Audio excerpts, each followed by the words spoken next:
કોંગ્રેસ દ્વારા કાઢવામાં આવેલી યાત્રા એ ન્યાય યાત્રા નથી, એ કોંગ્રેસની રાજકીય યાત્રા છે। આપે પણ આજે સવારના જોયું કે રાજકોટના અગ્નિકાંડની ઘટના બની ત્યાં શ્રદ્ધાંજલિ સભા રાખી હતી। રાજકોટના 5 લોકો પણ હાજર નહોતા। બહારથી ભાડુઆત લોકો લઈ આવીને એ રાજકોટની અને ગુજરાતની શાંતિ ડોળવાના પ્રયત્નો કોંગ્રેસ કરી રહી છે। કોઈ પણ ઘટના બને, દુર્ઘટના બને, એના હતભાગીઓના ખભે બંદૂક રાખીને કોંગ્રેસ એના રાજકીય એજન્ડા સેટ કરવા માટેના મથામણ કરે છે। મારે આજે દુઃખ સાથે કહેવું પડે કે ગુજરાતની કોઈ ઘટના હોય એને આદરણીય રાહુલ ગાંધીને કોંગ્રેસના શીર્ષસ્થ નેતૃત્વ કેવી રીતે ગુજરાતની શાંતિ ડોળાય, કેવી રીતે ગુજરાતના વિકાસને રૂંધી શકાય, એ પ્રકારના અવારનવાર પ્રયત્નો થઈ રહ્યા છે।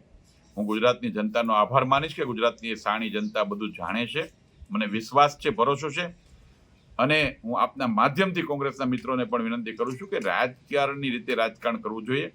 આ પ્રકારે કોઈ ઘટનાઓ સાથે બનેલી દુર્ઘટનાઓને એમના હતભાગીના ખંભે બંદૂક રાખીને રાજકારણ કરનારના કોંગ્રેસને ક્યારેય જનતા માફ નહીં કરે।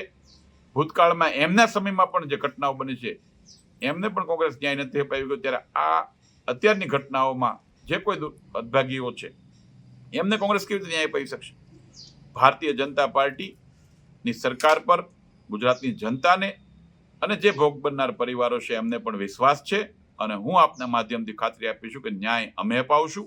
જેમને કોઈને પણ જે કોઈ એમની સાથે એમના પરિવારના સભ્યો ગુમાવ્યા છે એમને ન્યાય ભારતીય જનતા પાર્ટીની સરકાર ચોક્કસપણે અપાવશે, અને ગુજરાતની જનતાને એ સરકાર પરનો વિશ્વાસ છે। કોંગ્રેસ એ રાજ્યમાં અરાજકતા ફેલાવવાનો પ્રયત્ન કરે છે, કોંગ્રેસ એ ગુજરાતના વિકાસને રોકવાનો પ્રયત્ન કરે છે, રૂંધવાનો પ્રયત્ન કરે છે, અને ગુજરાતને બદનામ કરવા માટેનો પ્રયત્ન કરે છે। ગુજરાતની જનતા અને રાજકોટની જનતા ક્યારેય એને માફ નહીં કરે અને સહન નહીં કરે।